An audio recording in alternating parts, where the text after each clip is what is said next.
the appointed hour. I am going to call to order the Truckee Meadows Fire Protection District Board of Directors meeting for Tuesday, August 5th. And we will start with a salute to the flag. Commissioner Hill, would you lead us this morning? I pledge allegiance to the flag of the United States of America and to the republic for which it stands, one nation, under God, indivisible, with liberty and justice for all. Okay, thank you. Madam Clerk, would you call roll for us? I'm going to do a mask change Looks here. like Chair Lucy is absent today. Vice Chair Von Hartung, Here? Alexis Hill, Here. Kitty Jung, Present on phone. Jeannie Herman. Here. Fire Chief Charles Moore, Here. Deputy District Attorney Mary Canderas, and I'm Chief Deputy Clerk Kathy Smith. You have a quorum. Thank you, Madam Clerk. And for the record, Commissioner Lucy is taking some much-needed vacation time with his family. That takes us to item number 3, public comment. Chief. Thank you, Mr. Vice Chair. Item 3 is public comment. Comment heard under this item will be limited to 3 minutes per person and may pertain to matters both on and off the Board of Fire Commissioners' agenda. The district will also hear public comment during individual action items with comment limited to 3 minutes per person. Comments are to be made to the Board of Fire Commissioners as a whole. Okay, No one is signed in today, sir. thank you. All right, is there anyone in the audience wishing to speak at this time that is not signed in? All right, seeing none, I will close public comment. That takes us to item number 4, Commissioners and Fire Chiefs announcements. Chief. I have no announcements, Mr. Vice Chair. Okay. Commissioners, anyone? Commissioner Herman, Commissioner Jung, do you have anything? No, thank you. Okay, all right, we will close item number 4. Item number 5, Chief, consent. Consent items, items A, B, and that's it. Okay, does anyone have any questions regarding any consent items? Mr. Chairman, Yes. I had sent some comments on the strategic plan to the chief, and I just wanted to make sure, how are we going to get a revised strategic plan on those comments, or what's the process for that?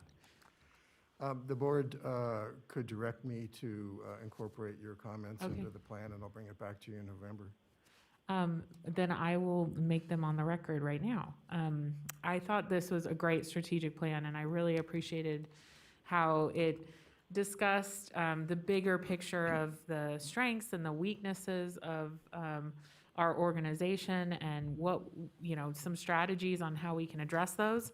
And so I was thinking that we should just incorporate a few more things. So under item 1, develop an effective organization responsive to the needs of its member and the community it serves, I was thinking that we could talk about recruitment and diversity, and seeing that that's a weakness that was pointed out within the report. So the chief and I were thinking of some ways that he could work on the fire school within the school district, and seeing ways that we can ensure that all kids see that they could potentially be a firefighter.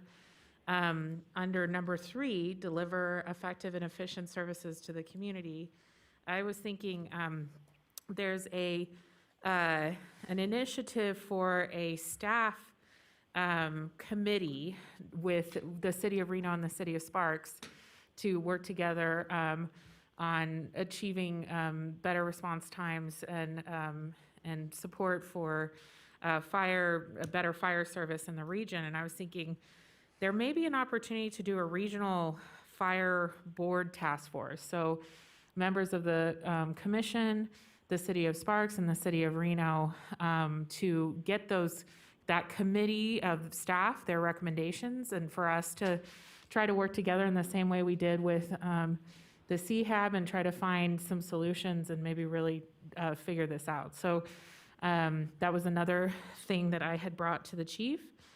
And then item number 4, develop a safe community through proactive fire prevention, public safety education, and hazard mitigation.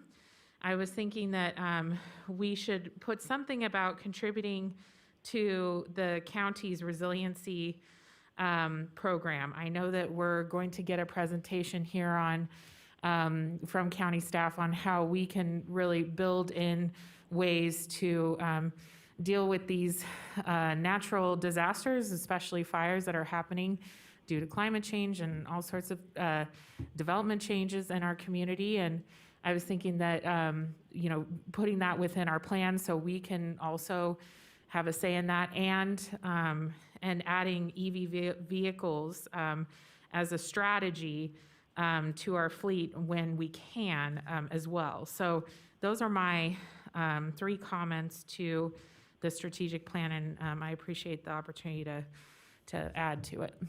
Okay. All right. I've got those, and we will draft some language for you, Commissioner, and bring those back at the next meeting. Okay, Thank you. very good. All right. Any other comments by the board?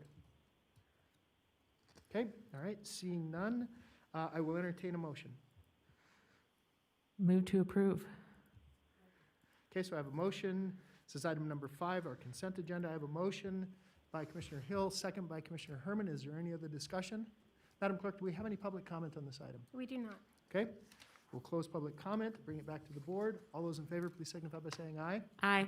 Aye. Any opposed? Motion carries unanimously. That takes us to item number 6, the Fire Chief's report. Chief? Thank you, Mr. Vice Chair. Mr. Dwayne Smith was going to update the board on capital projects, and he was not able to attend this morning, so I'll give it a go. We're well underway in developing the floor plan for the Hidden Valley residence portion. So as the board may recall, we purchased a house next to the existing truck bay. Phase 1 will be to remodel that house into a functional resident quarters, and there's actually room to put a Type 1 engine in the RV bay of that garage, at the garage of that residence. awesome. So we should be able to operate out of that while we move the modular off-site and then demolition the old truck bay, which again is very, very small, very difficult to park a large engine in that. And so probably this summer, we would be starting on the truck bay portion. So I expect to be in the residential portion, say, around April of next year. Okay, does that, Chief, using the RV bay, are we going to have to retrofit that with some exhaust? Yes, Okay, yes. okay, And Barron Way, the board may recall, we just purchased that a couple of weeks ago. We've hired an architect to do some programming as to additional training functions that we would like to do and build in the back of that building. We're going to take a look at the existing mechanical and electrical systems. We need to look at security issues and possibly additional office space for that building, as unfortunately we've already are a little bit pressed on office space. So that's underway. Spanish Springs, with the addition of an ambulance crew at Spanish Springs, we need to add 2 more bedrooms and 2 more restrooms and an apparatus bay. We're currently going through some conceptual plans on that, and we hope to bring back some costs for that to the board in November, so we can get that going and hopefully get that done in early spring. And the consolidated station in Washoe Valley, we've not really taken too many steps in that, other than we've received proposals from architectural firms to design that. And I don't know if Public Works has, Capital Projects has selected the architect on that, but I know it's underway.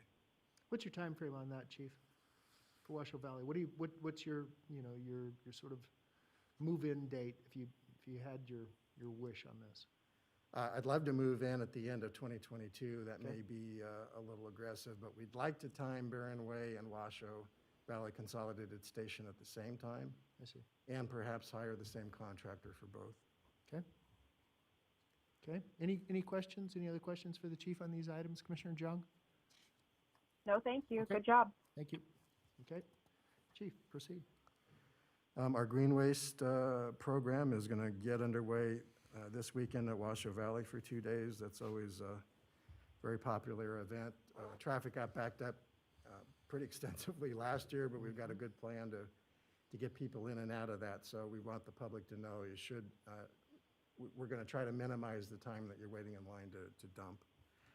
And then we're targeting a lot of other communities, Virginia Highlands, Collin Ranch, Verdi, and the North Valleys, Palomino Valley and Spanish Springs, and then we'll do another event again in Washoe Valley. So we'll be doing some events between now and December. And it's great to have our fuels crew doing that for us on the weekends. And Chief Eisenhagen is NV Energy helping out in any way on that again, so we'll have their assistance also to do that green waste program. Good. And open burning, I'd like Chief Way to address some changes in open burning that we'll be instituting here fairly soon. Okay. Chief Way, welcome. Morning, Dale Way, Deputy Fire Chief. So open burning right now is still closed. Again, Chief indicated with the green waste coming up, we're going to encourage a lot of people to do that as we get ready to look at the weather and things, the fuel moistures in the area for open burning. We just want to remind people that it is still closed. We're actually getting ready this week, depending on weather, to lift fire restrictions on wood and charcoal use on personal property again for, heating or just sitting around the campfire or, cooking in your backyard. And the difference being that those are for those specific purposes and pile burning is for the burning of green waste on a property. So let me ask you a question, Chief, with respect to open burning. Not everybody is a residential customer, so to speak. My house, I mean, I don't have fields where, I need to go out and burn, fairly large quantities of material. What's the plan for that, for those folks? On residential properties? No. The large fields where you have a field where you go and I know a lot of them will burn out their ditches and just get rid of a lot of waste at the end of the season. Where they're, farming, agricultural uses. Okay, so yes, silviculture, if you're on that type of a lot, Okay. would pertain to still the open burning permit. Okay. But when is that going to open? We don't know yet. Okay. That's going to All be right. based on fuel moistures and weather conditions. Okay. All right, I see. I Hopefully within the next month. I mean, we supposedly have a storm coming in this week yes. that will, help with lifting the restrictions on the other issues and just your normal backyard, fireplace with wood or Right. charcoal briquettes. And if all goes well, when winter comes on, then we can get the pile burning faster. Okay. Good. Okay. Any questions for Chief White? Okay. Thank you, Thanks. Chief. And item 4, the chairman asked for an update on dispatch transition to REMSA. That's going along very well. We expect to receive, if we haven't received them already, our dispatching consoles. And the other critical component was the data line between REMSA and the county, which has been installed and is now functional. So a lot of the work that's left to do is programming the CAD within REMSA's dispatch. So one thing I want to mention is when I pick up a radio and I call dispatch, it's not going to be any different. We're going to still be on the same radio frequencies. That's not changing. So when we talk from engine to engine, from us to Sparks, us to Reno, Reno needs to call us on our frequency, it's all the same. And you're really not even going to notice a difference other than the fact that you know that we're transitioning to REMSA. So we have 2 months to finish up all the programming, and we fully expect to be live right after the first of the year. Okay. Very good. Any questions for the chief on that transition? Commissioner Jung, any questions? No, thank you. Okay, thank you. Okay, And then finally, I'll let the monthly report stand unless there's any particular questions on that. We did have a lot of fire activity recently. yes. Yeah, and I want to thank the crews for just being on top of it. I mean, it's It's sort of like any safety measure that you take, wearing safety belts or anything else. You can't always, in safety belts, that might not be the best example, but it's hard to quantify. I'll use our ash cans. It's hard to quantify the number of people that we've helped with those, but we know we've helped them. And you don't know, you have no idea, you know you put a fire out, but you don't know how bad it could have gotten if it got away from you. So those are the things where I'm thankful that we're working regionally to make sure that we don't have another Washoe Drive fire or something of that nature. Okay. Any other questions from the board or comments for the chief? Okay, all right, we will close item number 6. We will go to item number 7. Chief. Thank you, Mr. Vice Chair. Item 7 is a presentation discussion on possible direction to staff regarding the structure fire at 11085 Broken Hill, which occurred on September 4th. And this fire, unfortunately, our nearest station is only 3/10 of a mile away from where the fire occurred. But there was a substantial delay in getting notified. In fact, the initial way that we were notified of this fire is the captain went to the kitchen for a cup of coffee and saw the column of smoke. So there were some events preceding that, and I'll go through those. I think it's important for the board and the public to understand what happened here, because I think there's opportunity to improve the process. So most of the callers in this particular fire were calling from the city of Reno, and usually their cell phones will ping Reno cell phone towers, which will get transferred to Reno Ecom. In fact, if you can see on the map on the second page of the staff report, you see that the jurisdictional line is running right behind where the structure fire was. So when an initial caller called from somewhere around 580 and South Meadows, he reported a smoke sighting, and as best as he could pinpoint, said it was in the vicinity of South Meadows and Foothill and South Virginia, in that general area. Additional calls came in for report of an outside fire somewhere behind the U-Haul complex. And then finally, an additional report of a structure fire behind the Pinion Hills Animal Hospital.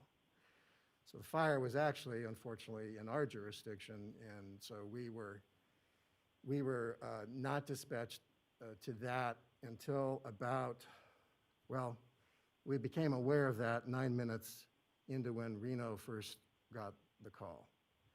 So normally it wouldn't take us 9 minutes to go 3/10 of a mile. So I think it's important to say that we should not expect our dispatchers to try to pinpoint the jurisdiction before they dispatch. What dispatchers do is they interrogate the caller. They try to find out what they're seeing. Is it a fire? Is it emergency medical? Is it a law enforcement emergency? In this case, clearly it was going to be fire because people were calling in and seeing smoke. So there's no fault here in terms of the dispatching process. All the interrogations were done properly, but it was difficult for the dispatchers to determine exactly where this fire was until we got a little bit farther into the call, when an off-duty Washoe County Hasty Team member then reported the address. And I believe that's when Reno Ecom would finally determine that this is in Truckee Meadows jurisdiction. But unfortunately, we were already on the scene when that information was transferred. And so you see that there's a substantial delay, and once jurisdiction was determined, and a delay between when the initial smoke report was transmitted, even though we were only a half a mile away from the initial smoke report. And certainly very close. We were actually on the run string for the outside fire, which would have triggered an automatic aid call. So I want to discuss the parameters of our automatic aid relationship with the city of Reno. You may recall back in, I think it was 2016, that Senator Kekeffer introduced legislation that mandated closest unit dispatching for brush fires and structure fires. We're still doing that, but we're only doing it for structure fires and brush fires, not for EMS, not for car accidents, not for anything else. I'd like to contrast that with the city of Sparks, where we're doing closest unit dispatching for every single call. And we're doing it on automatic aid and mutual aid, so city of Sparks helps us a lot on structure fires, particularly into Sun Valley. In Spanish Springs, we do the same. But we really have developed a protocol that where the closest unit is the one that gets dispatched to the emergency regardless of the jurisdiction. So Chief, define closest unit. It's still not utilizing AVL. It's closest unit in terms of station proximity. That's correct? true, and in all fairness, we're still not doing that with the city of Sparks because AVL has not been activated. Okay, I wanted to make sure that was on the record. Thank you. Right. Proceed, I'm sorry. So what I think is, what's glaring here is that we don't have a relationship with Reno Fire to dispatch the closest unit. And I think what is really the issue here is a policy failure in not having the closest unit being dispatched. Because had we been dispatched on the initial smoke report, I am quite sure that the station crew would have seen through the back window in the glass, would have seen the column of smoke, and even if they hadn't, they would have turned right and seen the column of smoke over their right shoulders. So, you know, in my opinion, the public is being harmed by not having the ability to send the closest unit to the scene of the emergency. That's, I think, an easy fix, and it's a fix that needs to happen now as we're talking about the new CAD system and programming that functionality into the new CAD system, which should be coming on in a couple of years. I want to mention that I know the city believes that a fully consolidated fire department is what the region needs. And I've never heard this board say that it is as opposed to consolidated fire. It's really, I think, to solve a problem like this, it's a very difficult solution to get to a very simple solution, which is a policy change. So if we can simply enact a policy change, and if the board wants to talk about consolidated fire services later, we certainly can. But I think step one is let's get on board with closest unit dispatching, regardless of the call. I know that in that intersection of South Meadows and South Virginia, that there has been a heart attack, a vehicle accident with extrication. There's been a structure fire in South Creek. None of those we've been dispatched to. And if we could go down on the PowerPoint, if we could go down a map or two. Right there, one more, please. So in this particular structure fire, we had Reno Engine 3, which is coming from Moana, and Reno Engine 12, which is coming from Steamboat. And I know it's a bit hard to see on the screen, but Station 33, of course, is just 0.3 of a mile away from the structure fire. Next slide. So I want to show an example of just a micro area of the Stead area. The red dots are Reno calls that are closest to Station 44, TM Station 44. And the yellow dots represent calls in TM that are closer to Engine 9 and Engine 10 in Reno. So what this represents are opportunities where we could send the closest unit to the emergency. These are EMS calls only. And so this is just instead, but this really happens throughout our service area.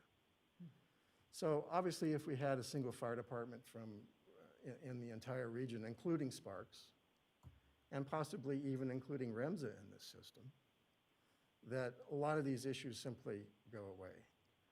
But in my opinion, that is a solution that is complex, and it's going to take a couple of years before we can even get there. And in fact, I think it would even take a legislative fix to be able to get there. So what I would like the board to do is to authorize me with the county manager to talk to the Reno city manager and the Reno fire chief about some short-term fixes to this. And if the board authorizes me, we can talk about longer-term strategies as well. But I'm very, very concerned, again, that the public is being harmed and it's not being served in the best possible way that we can.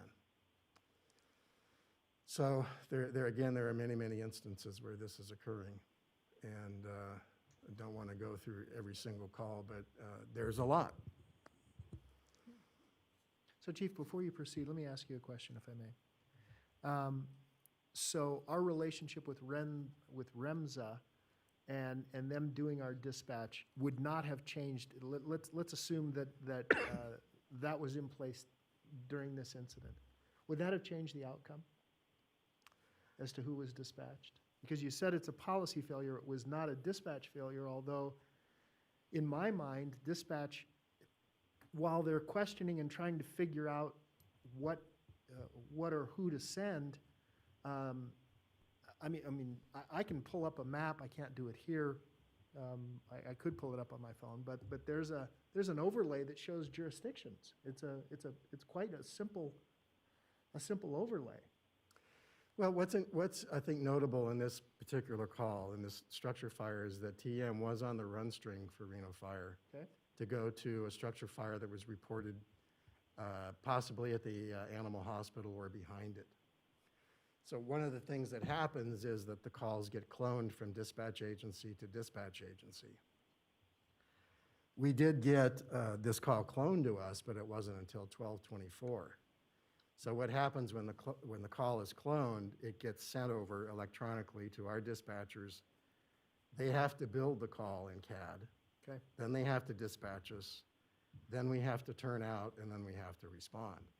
So that cloning process needs to happen, in my opinion, and I've talked to our Washoe County dispatchers, and this is, I think, true on both halves of Washoe County and Reno Ecom, that when you have a situation where the station is closest and we're responding for the other agency and vice versa, that the cloning needs to happen right away and not down the series of events.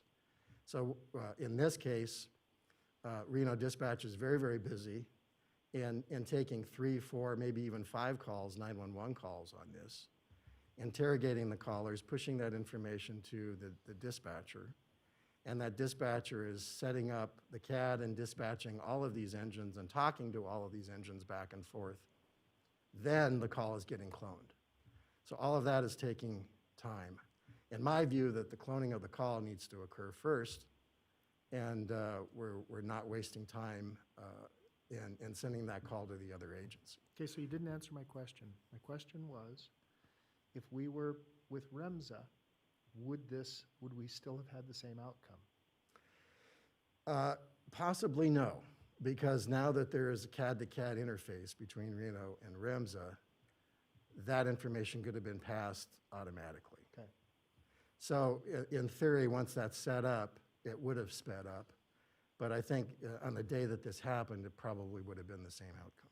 Okay, okay, all right. I'm sorry I didn't answer your No, question. no, I just, and I'm not trying to hang it on a dispatcher's coat rack or any, I think that this is an opportunity, and this is what happens. It doesn't matter in the situation. We learn from these kinds of scenarios.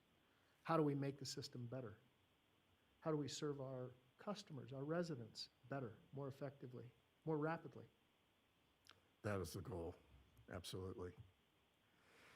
So I think step one would be to engage the city to see if we can take a step towards closest unit dispatching. And again, I have never heard this board say that it didn't want to look at consolidation at some point.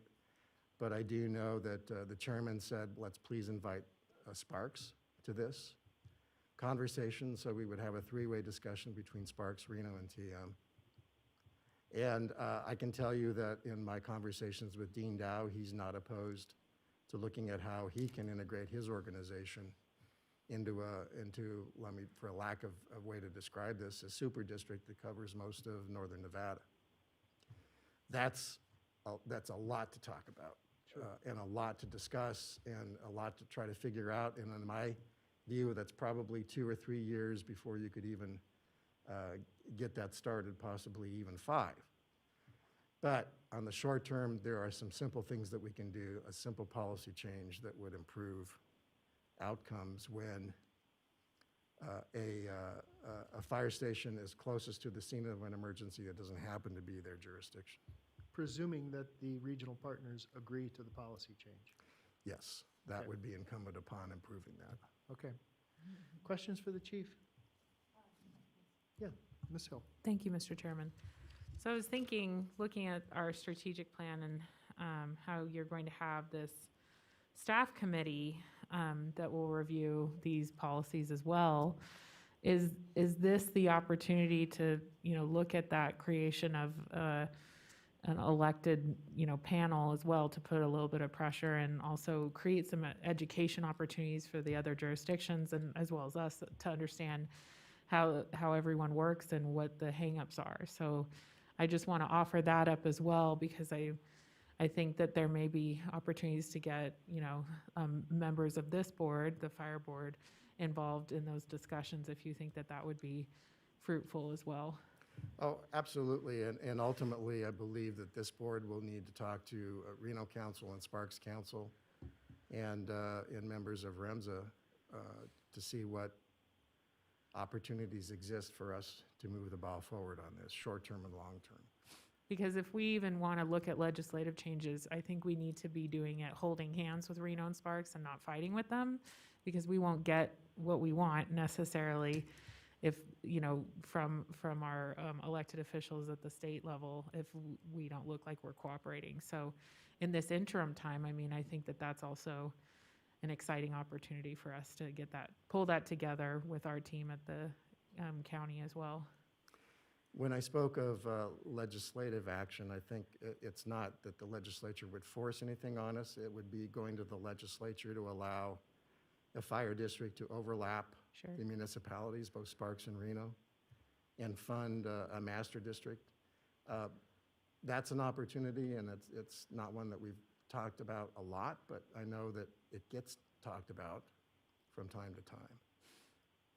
And it's not a bad idea, but it is a complex idea. Right. And I think maybe understanding, getting the other jurisdictions on board with that concept, even though it may take a bit of time as well, that may be worthwhile to look at doing. So I support those efforts and just want to make sure that I put out there that you've got elected officials here, that we have good relationships with the other jurisdictions. So this may be a good time to be looking at that. Thank you. Commissioner Jung, any questions for the chief? Comments? Thank you, Mr. Chairman. Mr. Fire Chief, I hope you also caught the manager's announcement last week at the Board of County Commissioners, because the manager has also been given that direction and is working with the management team as well. So I say what's most important is that should guide all of us, no matter what agency we belong to, is closest, fastest response for somebody who's in an emergency. And I've said this a million times, but nobody cares who shows up. They don't care what color the truck is or what union you're in or who, whatever you're carrying behind you. They care about the quick and efficient and life-saving results, and property savings also results. So I hope that that'll be a guiding principle for all of us. And as Chairman Hartung said, this is an opportunity for us to get things to the point of excellence. And we also have the opportunity where all 3 agencies and the state have money.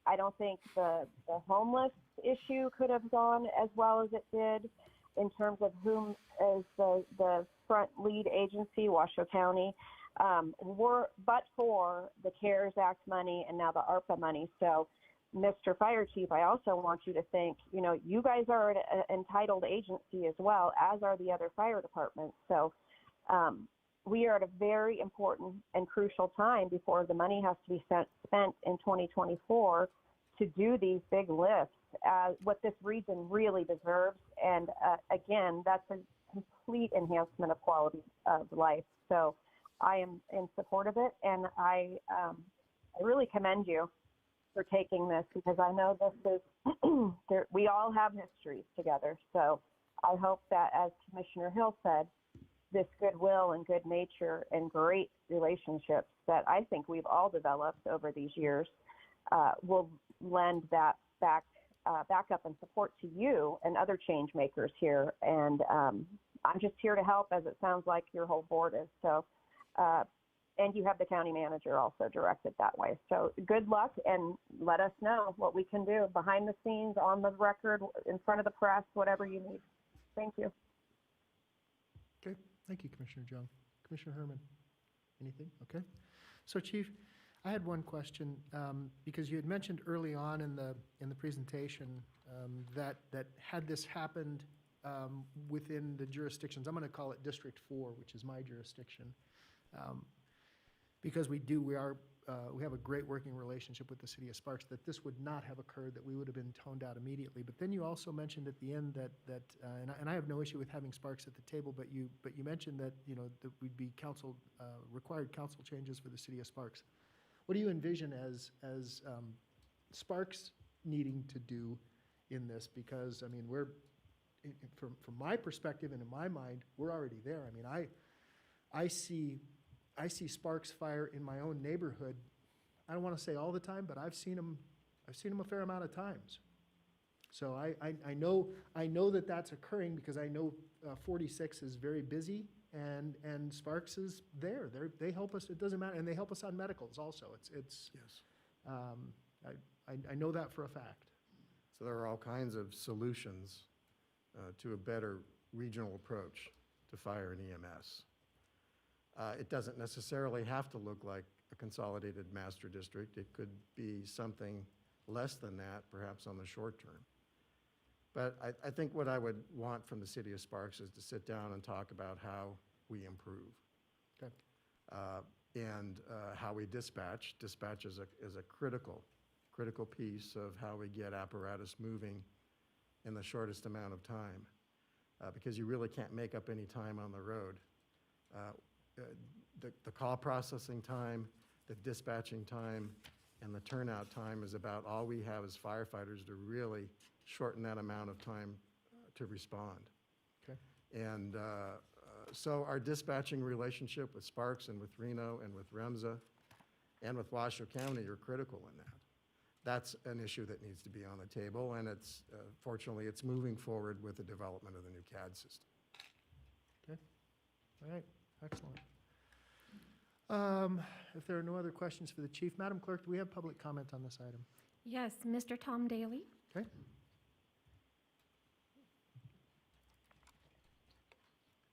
Mr. Daly, welcome. Thank you, Mr. Vice Chairman. Commissioners, for the record, Thomas Daly from the Estates at Mount Rose. The existing automatic aid agreement for fires between Truckee Meadows and the City of Reno was just renewed this summer. Chief Moore last February offered some modest enhancements to better serve residents of both jurisdictions, primarily at the city district boundaries, north and south. The existing Reno, however, rejected all of those suggested enhancements. So the existing agreement is inequitable and disproportionately favors Reno. As an example, for residents of the Verdi neighborhood, part of which is in the city and part of which is in the district, if your house catches on fire and you live in the city portion of Verdi, both Truckee Meadows Fire and Reno Fire respond. But if you live across the street in the district part of Verdi, only Truckee Meadows Fire responds. Where is the equity in that agreement? The same scenario exists in Cold Springs, Hidden Valley, in parts of Stead, and in parts of South Reno. Given Reno's opposition to enhanced automatic aid, the only fix for this problem is to return to the legislature and resurrect SB 101 from the 2015 session. That bill required automatic aid for fires in Washoe County regardless of jurisdictional boundaries or any collective bargaining agreement provision. But instead of only requiring the closest unit, singular, the new legislation should require the closest 2 units, regardless of jurisdiction. That would solve the inequities for all of those neighborhoods I just mentioned. Reno will oppose any such legislation as they did SB 101 in 2015.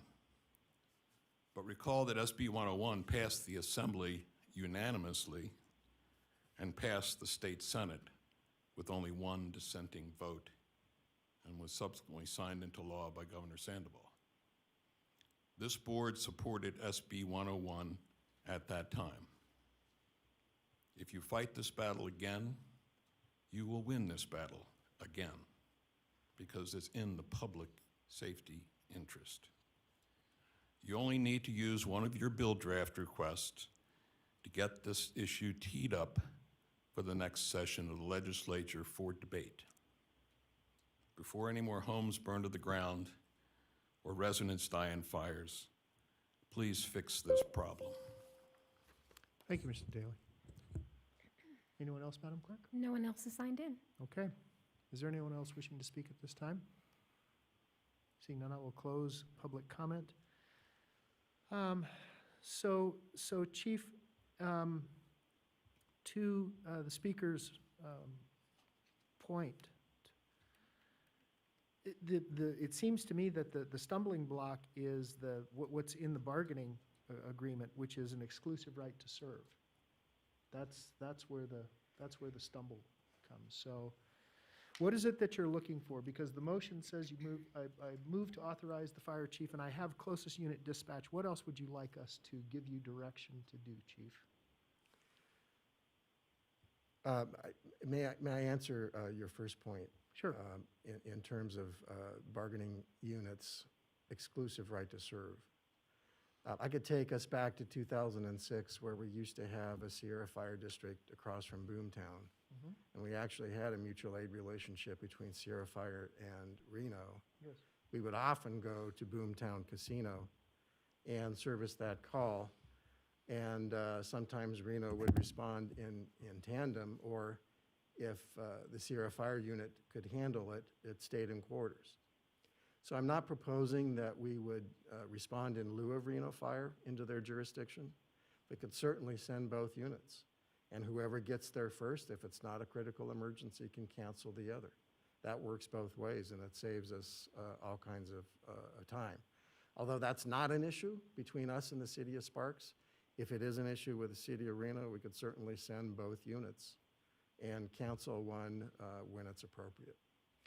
So I think what I want the board to authorize me to do is to take the city manager, the county manager, County Manager Brown, and me and perhaps my staff, and meet with our counterparts at the city of Sparks and the city of Reno to talk about how our system is not working very well in the interface areas when we're right along the border, and see if there's opportunities to improve, and also talk about longer-term issues with respect to however we fix this, whether it's a political fix or whether it's an intergovernmental fix, or perhaps it's even some legislative help that we would need to put those issues on the table and begin talking about them. Okay. All right. And to Commissioner Jung's very valid point, nobody cares who shows up. They just want somebody to show up. They don't care what color the engine is. They don't care who they represent. They just want somebody to show up. I mean, that's the cavalry, as it were. So, all right. Do we understand the request? Okay. So I will entertain a motion at this time. Move to approve the chief to work with our city manager on possible solutions to automatic aid and involving the commissioners as necessary, and looking at possible legislative authority from the state, and also any quick fixes or policy changes that could be made in the interim to ensure the best service for our community. Okay, is that clear enough, Madam Attorney? Ms. Canderas? Or do you need us to articulate county manager, fire staff, meet with Reno and Sparks, and then potentially solve it in other ways as necessary, including legislative options? I think that's appropriate. I just want to make sure that we are narrowed to the issue of closest dispatch. Closest unit. Something to that effect, because that's Okay. really what we're talking about, is getting the resources as quickly as possible to the emergency. Okay, so Commissioner Hill, if I may, so your motion would be to direct the chief to come up with a solution for closest unit dispatched by utilizing the county manager, fire staff to meet with Reno and Sparks, and then working through the issue to come up with any solutions that are necessary, including legislative? Yes. I would be happy to second that. Okay, all right, so you understand the motion, chief? I do. Okay, so we have a motion by Commissioner Hill that was slightly amended. We have a second by Commissioner Herman. Commissioner Jung, do you have any other input on this before we take a vote? No, thank you. I think it's great. Okay, so we have a motion and a second. Seeing no other discussion, seeing no other discussion, all those in favor, please signify by saying aye. Aye. Any opposed? Motion carries unanimously. You have your marching orders, chief. That takes us to item number 8. Thank you, Mr. Vice Chair. Item 8 is a recommendation to accept a FEMA grant that will, in the amount of $380,759.80, that will be utilized on the district's volunteer program and reserve program. We want to focus primarily on Palomino Valley, Red Rock and Gerlach. Those two stations are in the north of Township 22, so in the county portion. So this grant intends to develop volunteers across both jurisdictions, county and TM, and see what we can do to try to increase our census in all of those locations. Okay? All right. Are there any questions for the chief? Commissioner Jung? No, thank you. Okay. All right. Madam Clerk, is there any public comment on this item? There is not. Okay, I will close public comment. And I personally, if the grant, if they can take it to $380,760, that would be better. I'll throw in 20 I cents. jest. You'll throw in the 20 cents? Awesome. I'll vote for it then. All right, I will entertain a motion at this time. So moved. Okay, so I have a motion by Commissioner Herman, Second. second by Commissioner Hill. Is there any other discussion on this item? Seeing none, all those in favor, please signify by saying aye. Aye. Aye. Any opposed? Motion carries unanimously. Chief, item number 9. Thank you, Mr. Vice Chair. Item 9 is a recommendation to approve a purchase and sale agreement to acquire a 10-acre parcel located at 0 Campo Rico Lane, APN 534-571-06 for $350,000 less $5,000 in earnest money. And we would close escrow on October 15th. I've had discussions with you, Mr. Vice Chair, and with the chairman about a future site for Spanish Springs. That fire station is currently located on, I think it's 1.4 acres or so. That's right. The station is about 40 years old, approximately 40 years old right now. So our vision for this property is to eventually replace that station a little bit farther north. And I know Commissioner Herman and you certainly, Mr. Vice Chair, drive that area often, but the amount of growth that we're experiencing along Pyramid Highway is pretty incredible. In fact, the Google Earth map that I did for you doesn't do it justice because it must have been taken about 10 years ago when there aren't any structures around there. But There's a huge lag. there is a lot of growth in and Yes. around that area. Yes. So to address your concerns, Mr. Vice Chair, about access, I Yes. hired Angela Foos with Grace Street Planning to contact NDOT about how we would achieve emergency access from that site. Okay? Their initial feedback was, we would work with you because you're an emergency service. And so I see that we might have a dedicated emergency egress from that site onto Pyramid Highway that would be signaled and would be designed by a traffic engineer, but would only exist for emergency vehicles leaving. So for all other administrative traffic and employee traffic, we could use the access that's a little bit further to the south, which is a shared access with other properties there, and it's existing. That might need some improvement.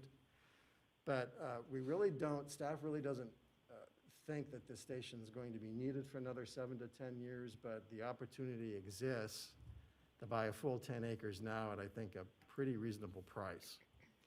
It's in a position where we think it puts us in the middle of the Spanish Springs growth.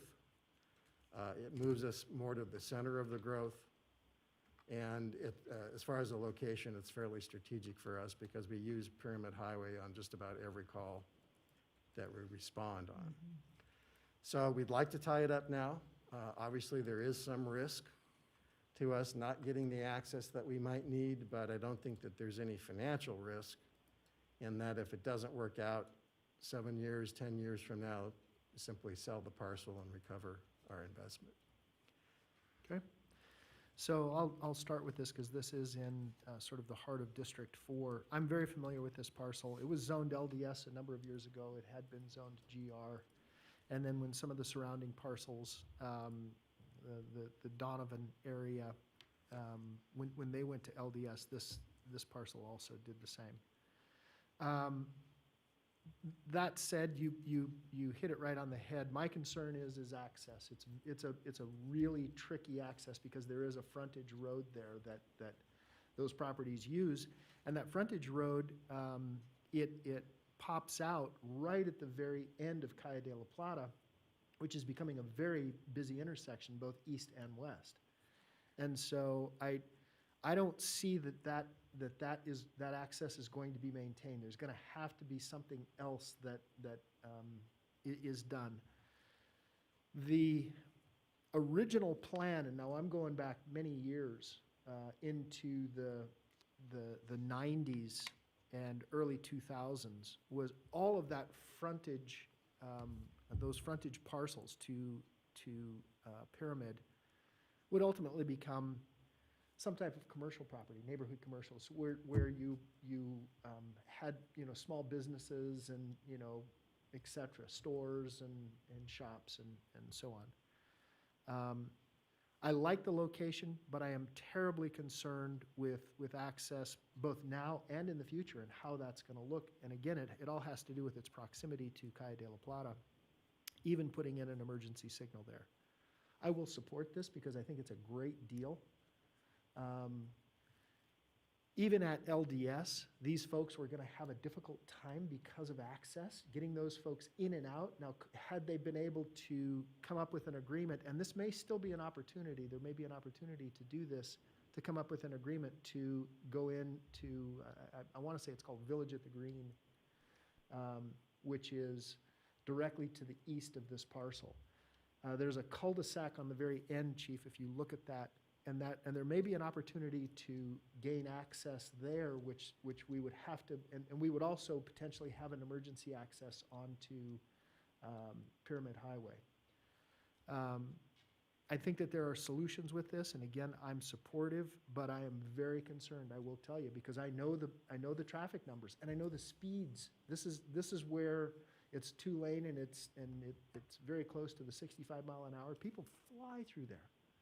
They fly, both residents of Spanish Springs and Points North. And it's a treacherous section of road. As you know, and I think I've articulated this to this board, I have begged NDOT on bended knee to improve that section of Pyramid Highway out into at least Axe Handle. Begged them. And I've gotten no response. I was blessed enough to get a traffic signal at Calle de la Plata, but that's still, it is, and I'll put it on the record, it's poorly designed. The geometry of that intersection is not correct for the volume of traffic and the numbers that we're seeing right now. So I will support this. I will personally make the motion to approve this purchase because I think it's a great deal. I don't think we're going to get hurt on it no matter what. I think it's going to be one of those things where it was like, boy, it's too bad we couldn't have bought 2 or 3 of them because it will absolutely. I think that's my call, Mr. Daly, for the warranty on my automobile. I'll second that. So I made the motion. I have a second by Commissioner Herman. Is there any public comment on this item, Madam Clerk? There is not. Okay. Before we do that, Commissioner Jung or Commissioner Hill, do you have any questions for the chief on the purchase of this property? Commissioner Jung? Mr. Chairman, Yes. I encourage you and to work very closely with the chief. This is again a time where I think that would completely enhance the quality of life of your constituents out there. And let's do our own corrections to it because I have had no help either with NDOT. Remember, they own Sun Valley Boulevard. Yes. You can tell which parts they own because it always has litter on it. And I get no relief. They don't care about us is what I really feel like. And that's okay. Sometimes I like it when people say, no, you take care of it because I think we do the best job anyway. So I'm totally with you on that. And let's get to I don't want to have to listen to 12 more years of you banging on the gavel about what are they going to do about the Calle de la Plata and this road. So let's, look at what money you've got coming in. And I think you get in there with the chief and get this developed so that it is a complete community asset and safety that we have to take on ourselves, which we're okay with. Okay, great. Thank you so much for the support. All right. So we have a motion by Commissioner Hartung. By Hartung, we have a second by Commissioner Herman. Is there any other discussion on this item? Seeing none, all those in favor, please signify by saying aye. Aye. Any opposed? Motion carries unanimously. Thank you, Board, for the support for this. Spanish Springs and points beyond to the north are very thankful. Chief, that takes us to item 10, Commissioners and Fire Chiefs announcements. Do you have any such items, Chief? No additional announcements, Mr. Vice Chair. Okay. Commissioners, anything else? Okay, Commissioner Jung? No, thank you. Okay. All right. Seeing none, I will close item 10. That takes us to item 11, Madam Clerk, public comment. We have no one signed in. Is there anyone wishing to speak at this time? Seeing none, I will close public comment. Thank you so much, everyone. We are adjourned.